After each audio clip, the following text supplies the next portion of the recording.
મહાદેવ જય શ્રી રામ. ભગવાન બધાને તંદુરસ્ત રાખે એવી પ્રાર્થના.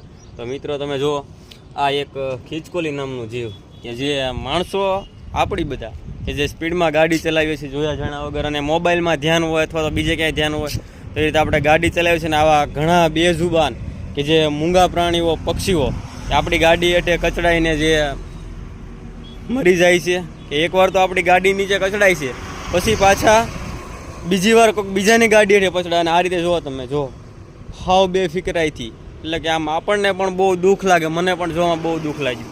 એ રીતે આ મૃત્યુ પામે છે.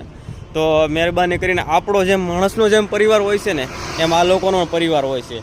એ ખોરાકની શોધમાં અથવા તો એના બચ્ચાને ખાવા પીવાનું આપવાની શોધમાં એ લોકો અહીંથી આમ ભટકતા હોય છે, રોડની આ બાજુ ક્રોસ કરતા હોય છે. તો એક જ નમ્ર વિનંતી છે કે આ તમે જોઈને ગાડી ચલાવો, જેના કારણે કોઈ બેજુબાન કે કોઈ મૂંગા પ્રાણીઓનો કે પક્ષી